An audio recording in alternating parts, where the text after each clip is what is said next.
السلام عليكم ورحمة الله وبركاته. أعوذ بالله من الشيطان الرجيم. بسم الله الرحمن الرحيم.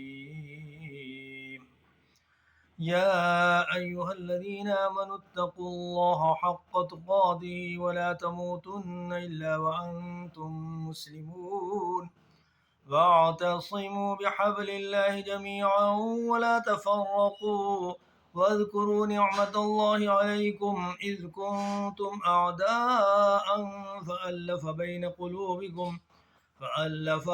قلوبكم فأصبحتم بنعمته إخوانا، وكنتم على شفا حفرة من النار فأنقذكم منها.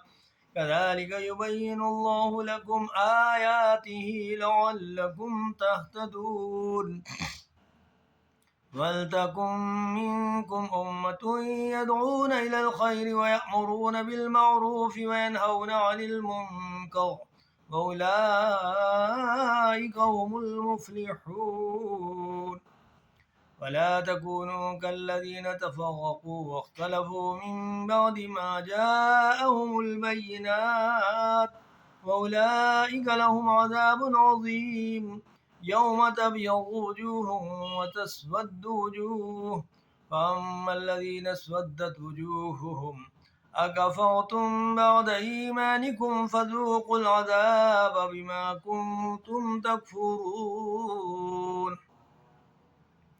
وأما الذين ابيضت وجوههم ففي رحمة الله هم فيها خالدون.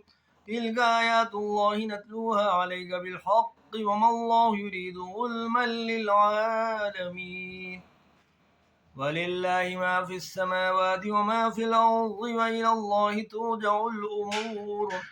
كنتم خير أمة أخرجت للناس تأمرون بالمعروف وتنهون عن المنكر وتؤمنون بالله، ولو آمن أهل الكتاب لكان خيرا لهم، منهم المؤمنون وأكثرهم الفاسقون.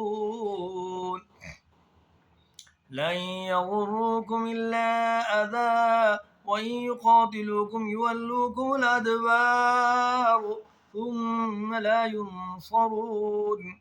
غلبت عليهم الذلة أينما ثقفوا إلا بحبل من الله وحبل من الناس، وباءوا بغضب من الله وغلبت عليهم المسكنة.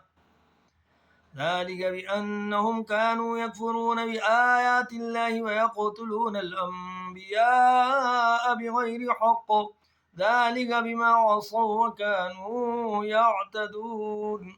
ليسوا سواء من أهل الكتاب أمة قائمة يتلون آيات الله آناء الليل وهم يسجدون، يؤمنون بالله واليوم الآخر ويأمرون بالمعروف وينهون عن المنكر ويسارعون في الخيرات، وأولئك من الصالحين. وما يفعلوا من خير فلن يكفروه، والله عليم بالمتقين. إن الذين كفروا لن تغني عنهم أموالهم ولا أولادهم من الله شيئا، وأولئك أصحاب النار هم فيها خالدون. مثل ما ينفقون في هذه الحياة الدنيا كمثل ريح فيها صر أصابت حرث قوم ظلموا أنفسهم فأهلكته، وما ظلمهم الله ولكن أنفسهم يظلمون. يا أيها الذين آمنوا لا تتخذوا بطانة من دونكم لا يألونكم خبالا ودوا ما عنتم قد بدت البغضاء من أفواههم وما تخفي صدورهم أكبر، قد بينا لكم الآيات إن كنتم تعقلون. ها أنتم أولئك تحبونهم ولا يحبونكم وتؤمنون بالكتاب كله، وإذا لقوكم قالوا آمنا وإذا خلوا عضوا عليكم الأنامل من الغيظ، قل موتوا بغيظكم إن الله عليم بذات الصدور إن تمسسكم حسنة تسؤهم وإن تصبكم سيئة يفرحوا بها وإن تصبروا وتتقوا لا يضركم كيدهم شيئا إن الله بما يعملون محيط. صدق الله العظيم.